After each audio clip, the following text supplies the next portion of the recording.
Dear students, कैसे हैं आप लोग। अभिषेक क्लास में आपका स्वागत है। कल जो है क्लास नहीं आ पाई, उसके लिए सॉरी, क्योंकि कल हम लोग देहरादून चले गए थे जो धरना चल रहा है उसके संबंध में। और आप सब लोग भी सहयोग कीजिए उसके लिए, है ना। क्योंकि जब पारदर्शिता और स्वच्छता और शुचिता के साथ पेपर होंगे तभी सिलेक्शन हो सकता है। अगर पेपर में इसी तरह धांधली होती रही तो जो बच्चे पढ़ रहे हैं, मेहनत कर रहे हैं, आप जैसे सभी लोगों का सिलेक्शन हो पाने में थोड़ी सी समस्या आ जाएगी, है ना। तो सभी लोग सहयोग करें। चलिए आगे, जो है आज का हमारा जो टॉपिक रहेगा उत्तराखंड के प्रमुख व्यक्तित्व वाला रहेगा, क्योंकि अभी वो पूरा नहीं हुआ है और अभी उसमें एक या दो और क्लासेस लगेंगी। तो अभी हमारे पास समय है। अगर पेपर तो कैंसिल किया नहीं है, आयोग की तरफ से कुछ ऐसा आया नहीं है। आता है तब देखते हैं। तब तक आप पढ़ते रहिए, अपनी तैयारी करते रहिए, और तैयारी उसके बाद भी जारी रखनी है आपको, है ना। बिल्कुल भी किसी और चीज में नहीं लगना है। समय बहुत कीमती है। अगर आपको समय मिल भी जाता है इस बीच में तो खूब मेहनत करनी है, खूब प्रयास करना है, और अपना जो समय है वो पूरा का पूरा किताबों को देना है। जो जितना करेगा वो उतना ही पाएगा, ये ध्यान रखिएगा, ठीक है। चलिए आगे बढ़ते हैं। पहला प्रश्न है इसमें हमारा सुमित्रा नंदन पंत से शुरू करते हैं। व्यक्तित्व के ऊपर है ना। यह है सुमित्रा नंदन पंत का जन्म।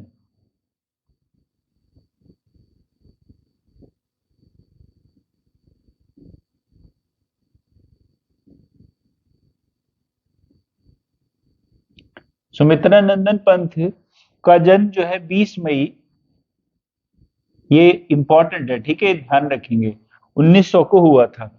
कहाँ हुआ था? ये हुआ था बागेश्वर, मतलब कौसानी में हुआ था। कौसानी, बागेश्वर में। और मैं बता दूं, आज के समय में जो इनका घर है उसको वो बना दिया गया है एक तरीके से हेरिटेज के रूप में, और विकसित कर दिया है, और उसको पंत बीथी का नाम दे दिया गया। क्या क्या कहा गया है उसको? पंत वीथिका। ठीक है, चलिए आगे बढ़ते हैं। इनके बचपन का क्या नाम था, है ना। बचपन का नाम था इनका गुसाई दत्त। गुसाई दत्त इनके बचपन का नाम था। और गांव में लोग इन्हें किस नाम से पुकारते थे? गुस्सैन या सैन। ठीक है, आगे बढ़ लेते हैं। ऑल इंडिया रेडियो का आकाशवाणी नाम किसने दिया? ऑल इंडिया रेडियो एयर का आकाशवाणी नाम दिया, किसने दिया? ये सुझाया था सुमित्रा नंदन पंत ने। सुमित्रा नंदन पंत। आगे है रूपाभ। रूपाभ 1938, 1938 में मासिक पत्रिका का संपादन किसने किया? ये मासिक पत्रिका थी का संपादन किसने किया? ये किया था सुमित्रा नंदन पंत ने। इसके बाद अगला है हमारा वीणा और पल्लव रचनाएं। वीणा और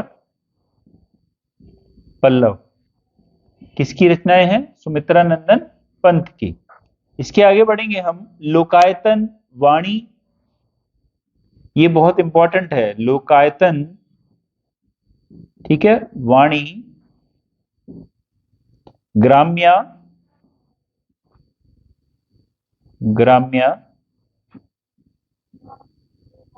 युगवाणी ज्योत्सना, युगवाणी ज्योत्सना, ठीक है। आदि ये किसकी है? सुमित्रा नंदन पंत की। ध्यान रखेंगे इसमें। अच्छा, इसका इनका एक बहुत ही इंपॉर्टेंट प्रश्न है कि पहला प्रश्न प्रश्न तो ये इस तरीके से भी आ सकता है कि हिंदी का ज्ञानपीठ पुरस्कार सर्वप्रथम किसे मिला? तो वो मिला सुमित्रा नंदन पंत को। और ऐसे भी आ सकता है सुमित्रा नंदन पंत को, सुमित्रा नंदन पंत को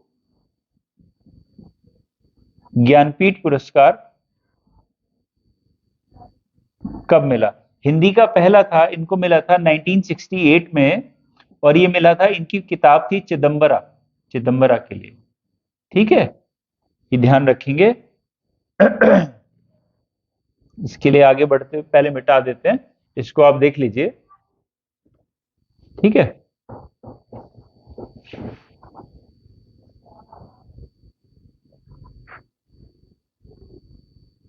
सुमित्र नंदन पंत इंपॉर्टेंट है, इसको ध्यान से थोड़ा पढ़ लीजिएगा। इसके बाद आगे बढ़ते हैं। पीताम्बर दत्त बर्थवाल का जन्म कहाँ हुआ? पीताम्बर दत्त बर्थवाल का जन्म कहाँ हुआ था? पौड़ी में, है ना, पाली ग्राम पौड़ी। ठीक है, अगला प्रश्न हम लेते हैं। अगला प्रश्न है हमारा, द निर्गुण school of Hindi poetry. The निर्गुण, बहुत ही इंपॉर्टेंट है, स्कूल ऑफ हिंदी पोइट्री किसने लिखी थी? ये थी पीताम्बर दत्त बर्थवाल। ठीक है, इसके बाद है हमारा हिंदी विषय को लेकर डॉक्टरेट पाने वाले पहले व्यक्ति। हिंदी विषय को लेकर डॉक्टरेट पाने वाले पहले व्यक्ति थे पीताम्बर दत्त बर्थवाल। पीताम्बर दत्त बर्थवाल एक महत्वपूर्ण व्यक्ति हैं जो उत्तराखंड में, तो इसको ध्यान में रखेंगे। रूपक रहस्य और गोरखवाणी किसकी रचना है?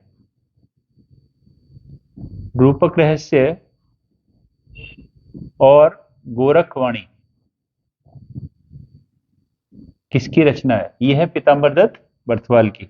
अगला प्रश्न हम लेंगे। यह है हमारा प्रश्न, लगभग 6 दशक तक पत्रकारिता में सक्रिय रहने वाले उत्तराखंड के अकेले पत्रकार। लगभग 6 दशक तक पत्रकारिता में सक्रिय रहने वाले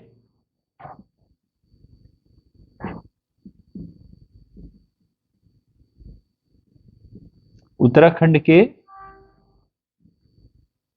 अकेले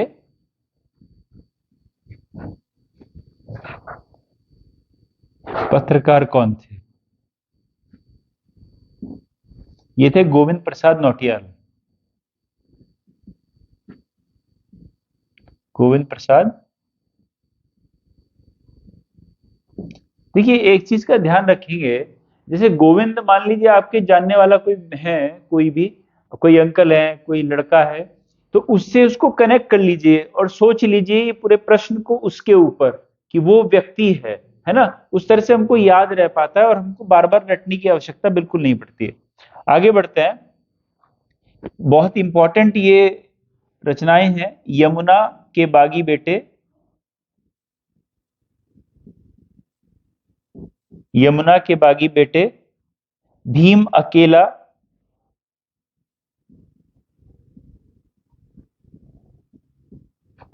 झुंड से बिछुड़ा,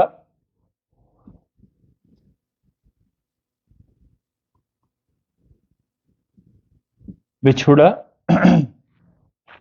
के बाद है उत्तर बयां, उत्तर बयां। इसके बाद है मोहन गाता जाएगा, मोहन गाता जाएगा। फिर है मूक बलिदान, मूक बलिदान। ठीक है, फिर है भैंस का कटैया, और एक है फट जा पंचधार, फट जा पंचधार। ये किसकी रचनाएं हैं? ये सारी की सारी जो रचनाएं हैं हमारी, ये विद्यासागर नौटियाल की हैं। विद्यासागर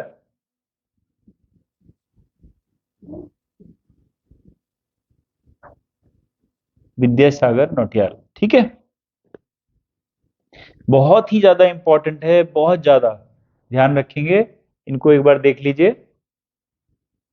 ठीक है। मैं हटा देता हूं।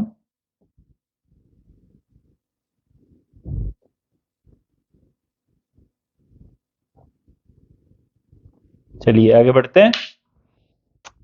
विद्यासागर नौटियाल की आत्मकथा।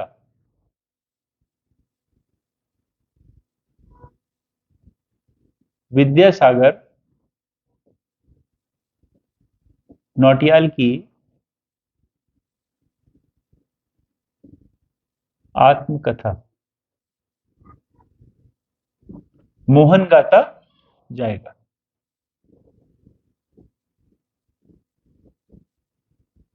ठीक है, आगे बढ़ते हैं। अगला प्रश्न है हमारा, आर्यों का आदि निवास मध्य हिमालय। आर्यों का आदि निवास मध्य हिमालय, ये किसकी है? भजन सिंह। अगला है इसमें वीर चंद सिंह गढ़वाली के मुख्य प्रेरणा स्रोत कौन थे? वीर चंद सिंह गढ़वाली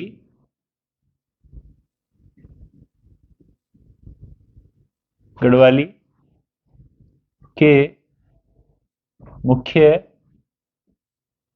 प्रेरणा स्रोत ये थे भजन सिंह। अगला प्रश्न आएगा हमारा, शिव प्रसाद डबराल चारण का जन्म।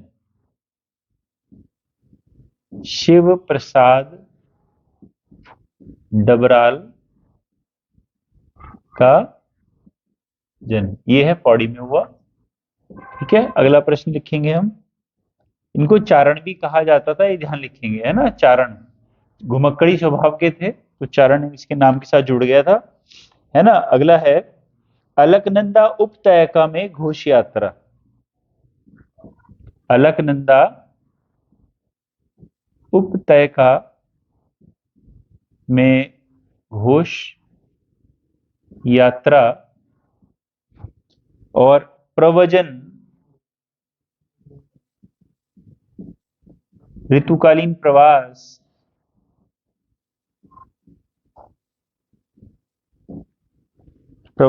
उत्तराखंड का इतिहास। ये एक बार प्रश्न आया था कि उत्तराखंड का इतिहास कितने खंडों में लिखा है, तो 12 भागों में। ठीक है, 12 भागों में। गोरा बादल,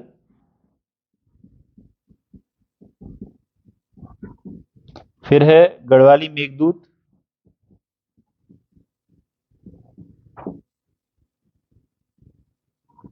ये सारी रचनाएं किसकी हैं? ये है शिव प्रसाद डबराल की। शिव प्रसाद डबराल। अगला प्रश्न है हमारा, इंसाइक्लोपीडिया ऑफ उत्तराखंड किसे कहा जाता है? इंसाइक्लोपीडिया ऑफ उत्तराखंड किसे कहा जाता है? शिव प्रसाद डबराल को। ठीक है, ध्यान रखेंगे। फिर है अगला प्रश्न हमारा, चंद्र कुंवर बर्थवाल का जन्म, ये इंपॉर्टेंट है कि इनका जन्म कहां पे हुआ था? रुद्रप्रयाग में हुआ था, मालकोटी गांव। मालकोटी गांव, रुद्र प्रयाग। और मात्र बहुत कम उम्र में, 28 साल की उम्र में इनका देहांत हो जाता है। फिर भी इन्होंने जो अपनी 2 रचनाएं लिखी वो बहुत ही इंपॉर्टेंट रही है। ठीक है, मैं इसको मिटा रहा हूं।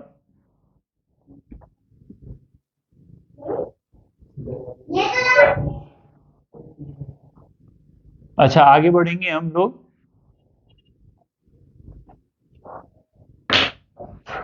इसमें है कि चंद्र कुंवर बर्थवाल का वास्तविक नाम क्या है? वास्तविक नाम क्या है? इनका वास्तविक नाम है कुंवर सिंह बर्थवाल। कुंवर सिंह बर्थवाल, ठीक है। चंद कुंवर बर्थवाल का, चंद कुंवर बर्थवाल को किसके समकक्ष माना जाता है? चंद्र कुंवर बर्थवाल को किसके समकक्ष माना जाता है? सूर्यकांत त्रिपाठी निराला, केवल 2 रचनाएं लिखी इन्होंने और इनको सूर्यकांत त्रिपाठी निराला के बराबर में माना जाता है, क्योंकि इतना ज्यादा मतलब बेहतरीन ये लिखते थे। हिमवंत कविता संग्रह, हिमवंत कविता संग्रह, तथा इन्होंने एक गीत लिखा था काफल पाकू गीत, है ना। ये था चंद्र कुंवर बर्थवाल। आगे है, एक दर्जन से अधिक भारतीय तथा विदेशी भाषाओं का ज्ञान किसे था? एक दर्जन से अधिक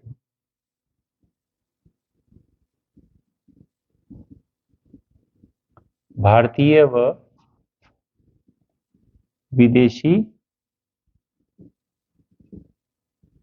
भाषाओं का ज्ञान, जो इसका ज्ञान रखने वाले व्यक्ति थे वो थे प्रोफेसर डीडी शर्मा, ठीक है। अगला प्रश्न हम ले लेते हैं। यह महामहोपाध्याय और शास्त्रार्थ महारथ की उपाधि, महामहोपाध्याय, है ना। अगला है, इनकी उपाधि है शास्त्रार्थ, शास्त्रार्थ महारथ की उपाधि। और शंकराचार्य ने इन्हें विश्व रत्न,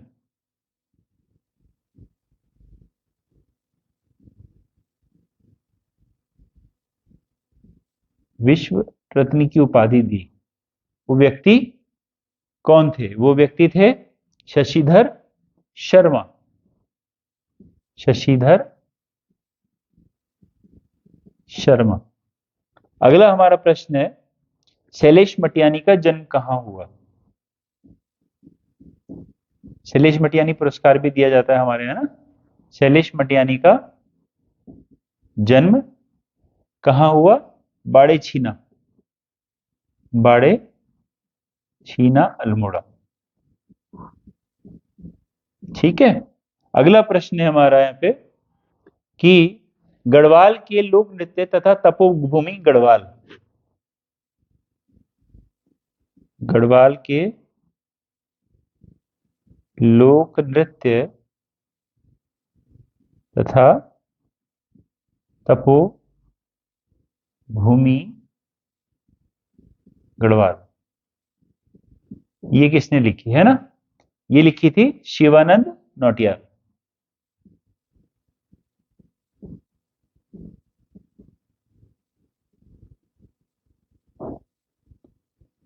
शिवानंद नौटियाल, ठीक है, हटा दें। अच्छा, इनका शैलेश मटियानी, शैलेश मटियानी, शैलेश मटियानी का एक प्रश्न और लिख लीजिएगा। वो लिखिए, विकल्प पत्रिका का प्रकाशन, पत्रिका का प्रकाशन, है ना। ये किसने किया था? शैलेश मटियानी, ठीक है। इसको देख लीजिएगा। एक एक प्रश्न बिल्कुल बहुत ही इंपॉर्टेंट है, एक एक प्रश्न जो भी मैंने आपको लिखा है, एक एक प्रश्न इंपॉर्टेंट है।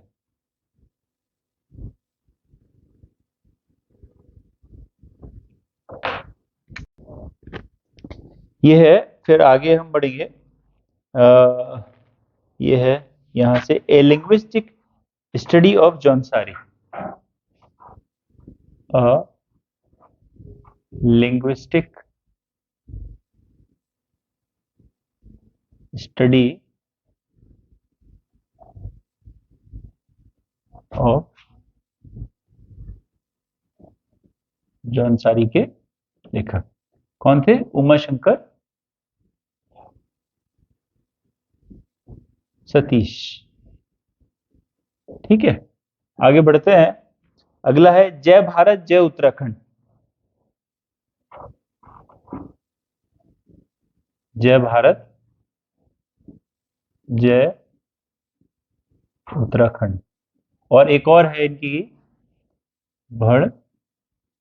भंडारी माधव सिंह, है ना? ये है राजेंद्र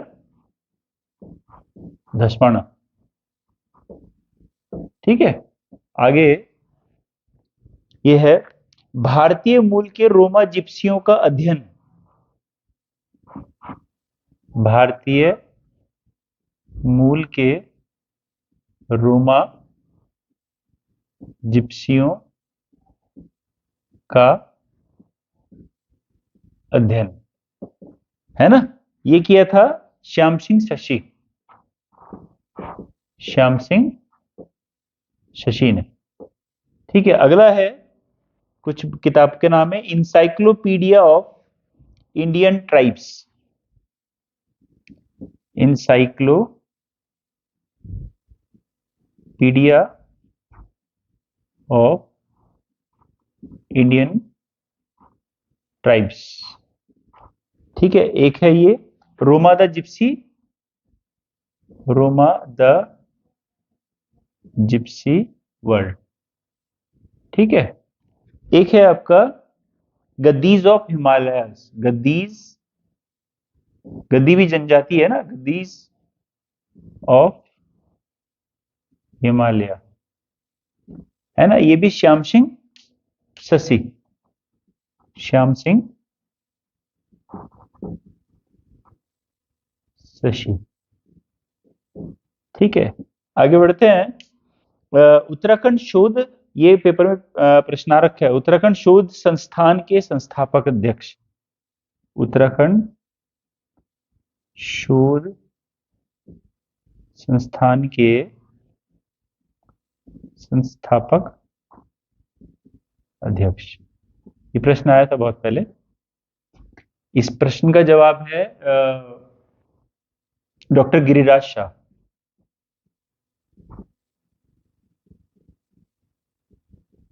ठीक, अगला प्रश्न लेते हैं। अनुभव के आकाश में चांद।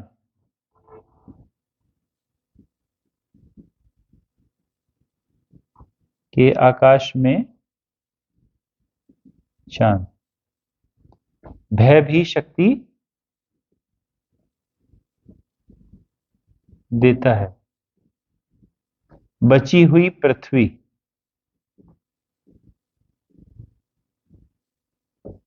घबराए हुए शब्द,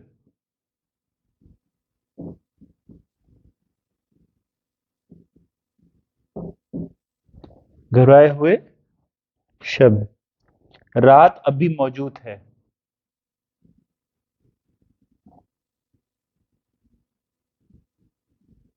मौजूद है ना? ये जो है किसकी रचनाएं हैं?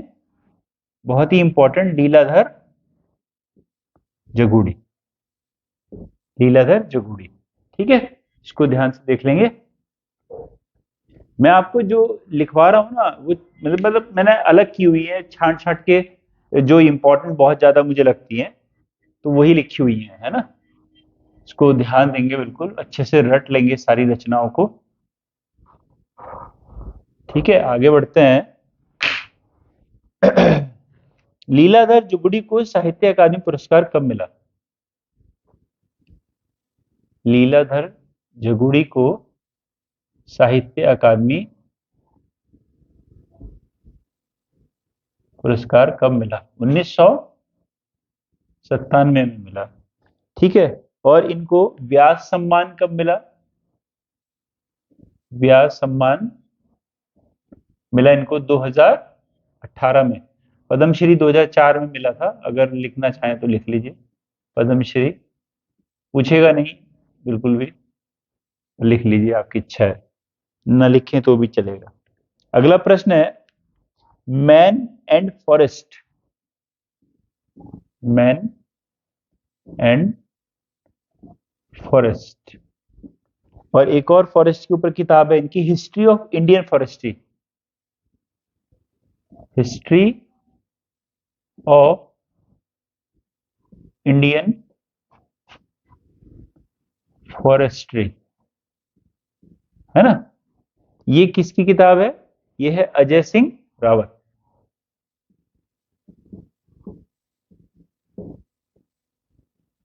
अजय सिंह रावत, ठीक है, अजय सिंह रावत है। अगला प्रश्न है हमारा कि गिरीश तिवारी का जन्म, गिरीश तिवारी, तिवारी जिसे गिरदा भी हम बोलते हैं जिनको, का जन्म कहाँ हुआ? इनका जन्म हुआ, मोटे तौर पे लिख लीजिए, अल्मोड़ा में। अच्छा, नगाड़े खामोश है, इनकी बहुत ही इंपॉर्टेंट रचना है, नगाड़े खामोश हैं, नगाड़े खामोश हैं। ये जो है किसकी है? गिरीश तिवारी की, ठीक है। अच्छा, एक साहित्य अकादमी जो पुरस्कार मिला था लीलाधर जुगुड़ी को, अनुभव के आकाश में चांद, इसके ये रचना थी जिसके लिए मिला था। तो देख लीजिएगा इसके नीचे, मतलब अनुभव के आकाश में चांद, उसमें आप अंडरलाइन कर लीजिए, है ना, और उससे टिक मार लीजिए कि ये 97 वाला है ना। अच्छा, आगे है झुसिया नमाई पर महत्वपूर्ण शोध प्रबंध, किसने लिखा? गिरीश तिवारी गिरदा ने। और एक लास्ट लिखेंगे, दुष्चक्र में सृष्टा, ये किसकी है? वीरेन डंगवाल, इनकी रचना है, ठीक है। आज के लिए इतनी काफी सारी रचनाएं हो गई हैं आज के लिए आपके याद करने के लिए। इनको उतार भी लीजिएगा और थोड़ा सा मतलब ध्यान दीजिएगा कि ये रचनाएं जो है बहुत बहुत बहुत बहुत महत्वपूर्ण है। आप सारी रट लीजिए अच्छे तरीके से और देख लीजिएगा। आज का वीडियो हमारा यहीं तक रहेगा और बाकी कल मुलाकात होती है, ठीक है। बहुत बहुत धन्यवाद, ठीक है।